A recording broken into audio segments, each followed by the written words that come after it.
The phone was practically vibrating against my ear from the sheer force of her voice. You cannot just say things like that to people, Alex. You can't. I held the phone a few inches away, my own voice deceptively calm. Things like what, Chloe? Things that are true? Oh my God, she shrieked, and I could picture her pacing the little 4-foot span of her kitchen, one hand pinching the bridge of her nose. You were a guest in my home. She was a guest in my home. You went from 0 to 60 in half a second. It was completely uncalled for. Was it? I asked, leaning back against the cool leather of my boyfriend Mark's passenger seat as the city lights streaked past us. Because from where I was sitting, it felt perfectly called for. A direct response to an established theme, you could say. A theme? What are you even talking about? She made an off-color joke. It was stupid, okay, I get it, but you went nuclear, Alex. You know how sensitive Sarah is. A short, sharp laugh escaped my lips before I could stop it. Sensitive? You think she's sensitive? Chloe, people who are actually sensitive don't go around using other people's physical attributes as a punchline. Mark glanced over, his expression a mixture of concern and solidarity. He put his hand on my knee, a silent anchor in the storm of her escalating tirade. She's insecure, it's how she copes, Chloe insisted. That is not my problem, I said, and my voice had dropped now, the fake calm evaporating into something colder, something harder. And you want to know what? Her alleged sensitivity isn't the issue here, not for me. Then what is the issue? She yelled. I paused, letting the silence hang in the air for a moment before I delivered the final blow. The issue, Chloe, is that you said nothing. You stood right there, heard what she said to me, and your first move was to attack my reaction. I let that sink in, let it curdle in the space between our two phones. Mark and I are almost home. I'll talk to you later. I didn't wait for a response. I just hung up. The car was silent for a few blocks, the only sound the low hum of the engine. Mark finally spoke, his voice gentle. You okay? I stared out the window. Honestly, I have no idea. It's funny how a friendship can feel like a fortress, right up until the moment you realize it's made of cardboard. Chloe and I had been friends since college. We were the kind of friends who had a shared history written in cheap beer, late-night study sessions, and microwave ramen. We navigated disastrous first dates, brutal final exams, and the terrifying uncertainty of what comes after you toss that graduation cap in the air. We were platonic soulmates, or so I thought. When I came out, she was the first person I told. She'd just wrapped me in a hug and said, "Okay, want to get pizza?" It was perfect. When I met Mark, she was my biggest cheerleader, grilling him mercilessly for an hour before declaring him worthy. He gets your weird sense of humor, she'd said, which was her highest form of praise. For 5 years, our friendship was one of the constants in my life, a reliable source of comfort and laughter. Our tradition was Friday night dinners, sometimes at her place, sometimes at mine and Mark's. It was our sacred ritual, our way of shedding the stress of the work week and reconnecting. It was easy. And I suppose that's where the trouble started. It was so easy, so comfortable, that I never thought to inspect the foundations. I just assumed they were solid. This particular Friday had started like any other. Mark and I arrived at her apartment, a bottle of wine in hand, ready for an evening of board games and bad television. Her roommate, Sarah, was someone I'd only met in passing a few times. She usually made herself scarce when I came over. She was intense, one of those people who seems to vibrate with a kind of nervous, judgmental energy. But tonight, she was camped out on the sofa, scrolling on her phone. Chloe made the introductions, a little too brightly. Sarah, you know my friend Alex, and this is his amazing boyfriend, Mark. Sarah glanced up, her eyes flicking from me to Mark and back again. She offered a tight little smile. Hey. We all made awkward small talk for a few minutes. Chloe was fussing in the kitchen, Mark was dutifully uncorking the wine, and I was trying to find a polite way to ask about a new piece of art on the wall. We were talking about Mark's new job, and I mentioned how supportive his new boss was. Chloe laughed from the kitchen. Well, of course she is. Mark is the least threatening man on the planet. We all chuckled. It was true. Mark has the gentle demeanor of a therapy dog. And that's when Sarah decided to chime in. She didn't even look up from her phone. He's lucky you're gay, though. The air in the room changed. It was instantaneous. The light, friendly atmosphere curdled. I'm sure my expression faltered. I'm sorry. What? Now she did look up, a smirk playing on her lips. Well, you know, she said, gesturing vaguely in my direction with her phone. Women don't really date short guys. So, you know, lucky. It wasn't just what she said. It was how she said it, with a casual, dismissive cruelty, as if she were commenting on the weather, as if my height, something I'd been insecure about my entire adolescence, was just a fun little fact she could toss out to wound me. I felt a dozen different emotions at once: shock, humiliation, a white-hot flash of anger. My eyes immediately flicked to Chloe, my friend, my fortress. I waited for her to say something, to jump in and say, "Sarah, what the hell?" or "Don't be rude." But she didn't. She just stood there, frozen by the oven, a dish towel in her hand, a deer in the headlights. In that split second of her silence, I saw everything. And the silence was a betrayal. It was an endorsement. It told me that my comfort, my dignity, was less important than avoiding a moment of confrontation with her roommate. So I did the confronting for her. The fury that had been gathering in my chest coalesced into a single, sharp point. I gave her a smile that was all teeth. It didn't reach my eyes. "Wow," I said, my voice low and steady. "You know what? You're lucky you're straight." Sarah's smirk wavered. "What's that supposed to mean?" "It means," I said, leaning forward just a little, letting the silence stretch, "that the lesbian dating pool is already small enough without having to filter for women with absolutely atrocious personalities." The silence that followed was a physical thing. It was heavy and cold and sharp. Sarah's face went pale, then red. She just stared at me, her mouth slightly open, before scrambling off the couch and practically running into her bedroom, slamming the door behind her. And the first thing out of Chloe's mouth wasn't, "Are you okay?" or, "I'm so sorry she said that." Number. The first thing she said, her voice a shocked whisper, was, "Alex, my God, you went from 0 to 60 way too quick." The drive home was a blur of silence and flashing lights. Mark drove, one hand on the wheel, the other holding mine. He didn't press. He just let me be, let me stew in the toxic cocktail of anger and hurt that was churning in my gut. When we walked into our apartment, the familiar comfort of it felt alien. The air was still thick with the unresolved conflict, a ghost I had brought home with me. I dropped my keys in the bowl by the door, the clatter echoing loudly in the quiet space. Mark broke the silence. "Do you want to talk about it?" I shook my head. "Not yet." My secret plan, if you could even call it that, began to form in those quiet hours. It wasn't a plan for revenge against Sarah. I couldn't have cared less about Sarah. My clapback had been instinctive, a verbal armor I'd put up to protect myself. The wound I was nursing had nothing to do with her. It was Chloe. My plan was to figure out what to do with that wound. How do you fix a fortress that has crumbled from the inside? Can you? Should you even try? I went through the motions of our evening routine. I changed out of my going out clothes and into sweats. I washed my face, staring at my reflection in the mirror. "Short guy." The words echoed in my head. It wasn't the insult itself that stung so much. It was the context.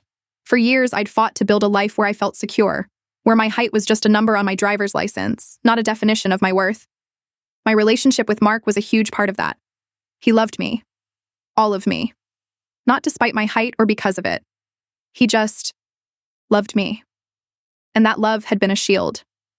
Sarah's comment felt like it was designed to find the one tiny chink in that armor. And Chloe had held the door open for her. My plan was one of quiet observation and internal deliberation. I didn't talk to Mark about the specifics of what I was feeling, not really. He knew I was upset with Chloe, but I kept the depth of the hurt to myself. It was a secret I was keeping even from him, because saying it out loud would make it too real. The secret was this. I thought the friendship might be over. I was performing an autopsy on it, alone, in the silence of my own mind. I replayed every good memory, every shared laugh, and tried to find the point where the rot had set in. Had I missed the signs? Was our friendship just a relic of the past that we'd both kept around out of habit? I sat on the couch pretending to watch some show on Netflix. Mark brought me a cup of tea, wrapping my hands around the warm mug. He sat beside me, not touching, just being present. And in that quiet, supportive space he provided, my resolve began to harden. My plan shifted from forensics to strategy. I couldn't just let this go. Ignoring it, pretending it didn't happen, would be a betrayal of myself. It would be an admission that my feelings didn't matter, that Chloe's inaction was acceptable. I needed to know for sure. I needed one more conversation. Not a screaming match on the phone minutes after the incident, but a real, final conversation. I needed to reveal my side, not just the angry, reflexive part, but the hurt, disappointed part. The part that felt like I'd lost one of my best friends on a random Friday night over a stupid, cruel joke. The silence in the apartment wasn't empty anymore. It was focused. It was the calm before a storm I knew I had to create myself. My secret plan was simply to seek the truth, no matter how much it hurt. The next day was Saturday. The anger had cooled into a solid, heavy lump in my stomach. I got a text from Chloe in the morning, a simple, "Hey, can we talk later?" I feel awful about last night. I didn't respond right away. Instead, I let the message sit there while Mark and I went about our day. We went to our favorite coffee shop, the one where the barista knows our orders by heart. We walked through the park, watching dogs chase frisbees, their joy infectious and simple. And it was in these moments of normalcy, of genuine warmth and affection with my boyfriend, that the contrast became blindingly clear. This easy love, this mutual respect, was the standard, and Chloe's behavior had fallen so far short of it. Later that afternoon, a couple of our other friends came over. They knew something was up. I was quieter than usual. Eventually, sitting on our balcony, I told them the story. Just the facts: Chloe's apartment, the roommate, the comment, my response, Chloe's reaction. My friend Lena's reaction was immediate and fierce. "Are you kidding me? 0 to 60? She should have shut that roommate down so fast her head would spin. What kind of friend lets someone say that to you?" Our other friend, Sam, just shook his head. "Dude, number you weren't the asshole. The roommate was the primary asshole, but Chloe was the secondary asshole for that breathtaking lack of spine." Hearing it from them, from people who weren't obligated to take my side like Mark was the final piece of my resolve clicking into place. This was the reveal. Not to them, but to myself. The validation wasn't just comforting, it was clarifying. It cut through the gaslighting and the self-doubt Chloe's reaction had seeded in my mind. That evening, I finally texted her back. "Are you free to talk now?" She called almost immediately. Her voice was much softer this time, filled with a rehearsed-sounding remorse. "Alex, listen, I am so sorry about last night. Sarah was completely out of line." "Okay," I said, my tone even. "And I'm sorry if I came down on you too hard. I was just shocked. It was all so awkward and awful." "I'm sure it was," I said. "But we need to be very clear about what the problem was, because I don't think we're on the same page." There was a slight pause. "What do you mean?" she asked, a note of caution in her voice. "The problem wasn't that Sarah said something cruel," I began, my voice measured and deliberate. "People like her exist. They're like emotional potholes. You just try to avoid them. The problem is that you, my best friend, stood there and watched me get hit. You didn't say a word. You didn't defend me. You didn't even flinch. Your first and only instinct was to criticize me for how I chose to get back up." The line was silent. I could hear her breathing. When she finally spoke, the gentle apology was gone, replaced by a defensive edge. "That's not fair, Alex. It happened so fast. What was I supposed to do? Start a screaming match with my own roommate?" And there it was. The real fallout. The part of her that would always choose her own comfort over my dignity. "Yes," I said, my voice rising, the careful control shattering.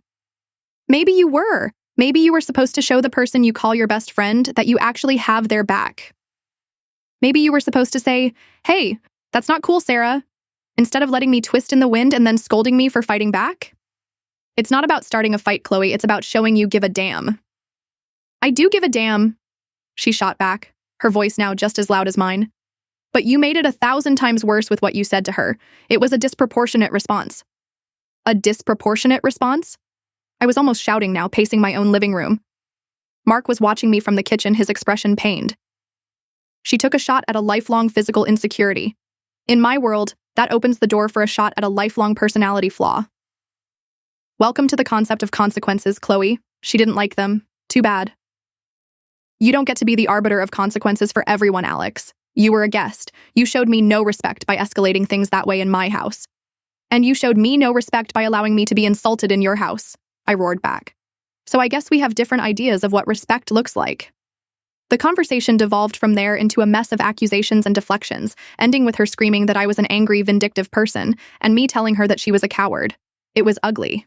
It was brutal. And it was, I knew, the absolute end. After the call ended, there was no more anger, just a profound, hollow stillness. I stood in the middle of my living room, the phone limp in my hand. It was over. A friendship of 5 years, a history filled with so much laughter and shared life, erased in a single explosive weekend. Mark came over and wrapped his arms around me from behind, resting his chin on my shoulder. We just stood there for a long time, not saying anything. My internal monologue wasn't racing anymore. It was quiet, clear, and cold. Resolute. I had my answer.